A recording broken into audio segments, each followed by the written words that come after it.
Call on Government Order of the Day number 1. Greater Christchurch Regeneration Bill, third reading. Mr Speaker. The Honourable Jerry Brownlee. Mr Speaker, I move that the Greater Christchurch Regeneration Bill be now read a third time. Mr Speaker, prior to the last election, the government made it clear to the people of Christchurch that we would be looking to transition from the arrangements that we had post the 2011 earthquakes to a more locally led arrangement as Christchurch continued with its rebuild and recovery. Mr Speaker, the first step was to transition SERA, a government agency, or a government department I should say, into being a business unit inside the Department of Prime Minister and Cabinet. The second significant point came in December of 2014 when I convened a board of local people from Christchurch under the chairmanship of James Jenny Shipley to look at what might be all of the aspects necessary to consider as we transition from very significant government involvement in Christchurch to that local-led leadership. Mr Speaker, that board was made up of the mayors of the territorial authorities, the chair of ECAN, and then a number of people who represented business as well as the NGO sector.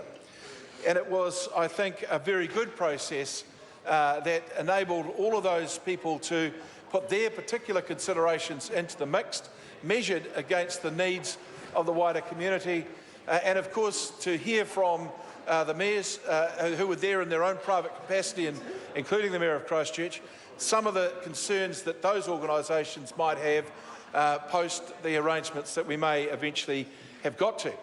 And so eventually there was the report brought down by the advisory board, which has been released in the last few weeks. That report essentially sets out the arrangements that were reflected in the bill when it was originally brought into the House about 6 months ago, and then worked on by the Select Committee over that period of time. And in essence, what it does is creates a new level of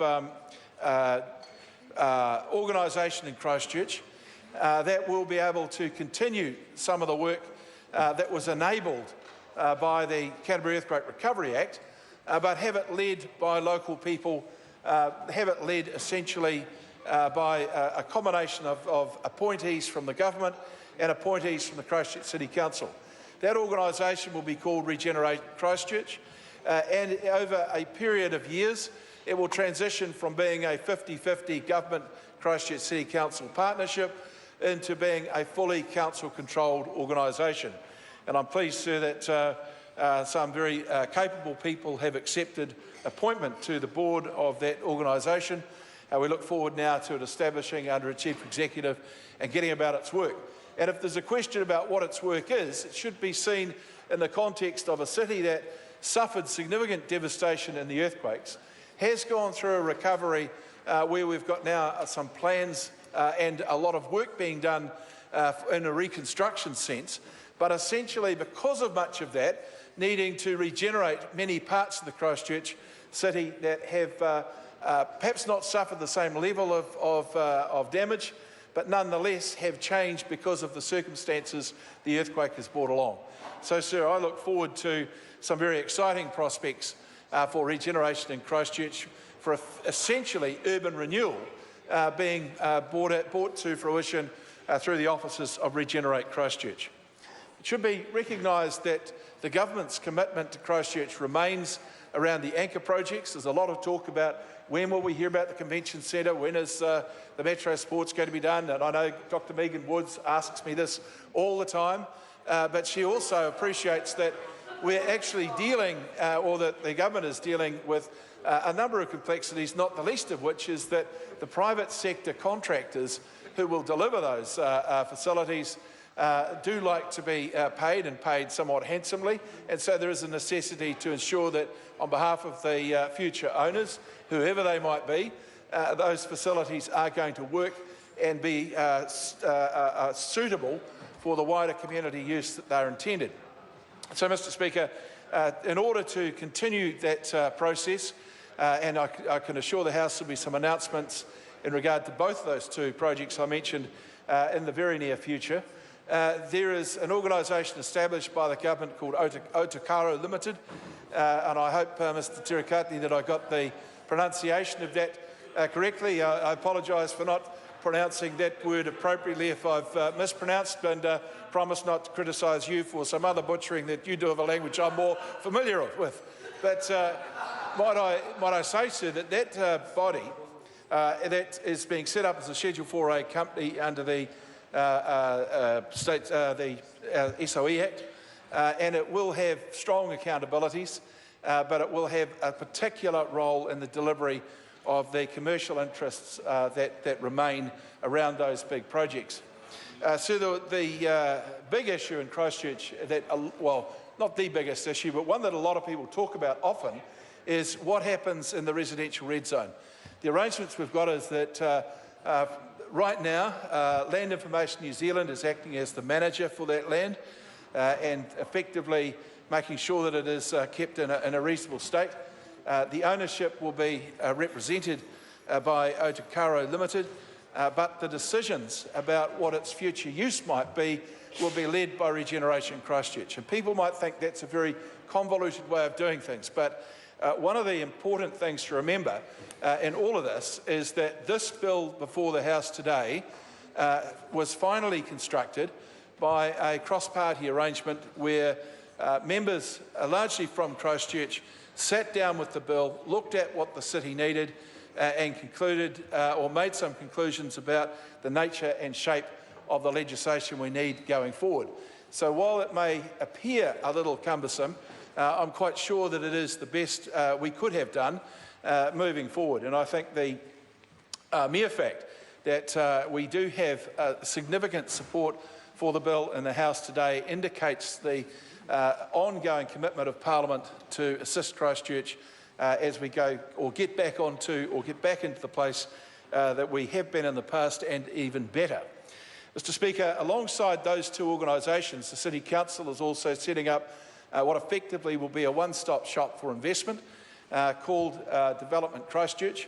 And across the three boards there will be a cross-pollination of the directorates, ensuring that the three do work well. And I think, sir, we're going to be in reasonable shape in that regard. Mr Speaker, the bill necessarily maintains a backstop position that is held by a minister. We discussed that extensively in the cross-party discussions that we had, and recognised that no matter who is government or who is minister, when you have a bill that sets aside other provisions in legislation, in other words, some RMA provisions, it is appropriate that in the end a Minister of the Crown takes that responsibility. Sir, in the time that I've got, I wanted to make some scathing criticisms of an article that appeared in the Christchurch Press this morning. No one will be surprised by that. Under the guise of analysis, an opinion piece continued the generally negative approach that that paper has taken to anything that is progressive in Christchurch, and largely ignored the fact that this bill is so well supported. A great disappointment, Mr Speaker, but nothing unusual in that. I would like to conclude by thanking some people. It's always dangerous when you do that because you may leave some people out. So what I want to do first is thank all of those people who have worked for Sarah over the years. I know it hasn't been easy. Many of those people had their own homes damaged, other issues that they were dealing with in their lives as a result of the earthquake event, but they nonetheless put their heads down, and despite some of the critics of Sarah, they've done a marvellous job for the city. I particularly would like to thank John Ombler, the original establishment chief executive of Sarah, who came back in at a difficult time out of retirement and has done a great job in pulling the team together, and particularly focusing the team on what effectively is their own endpoint. Not an easy thing for anyone to do, and I again congratulate all of the people in Sarah who've participated so positively in that wind-up. Mr Speaker, I also want to mention just briefly the late Michelle Mitchell, who was a very significant player in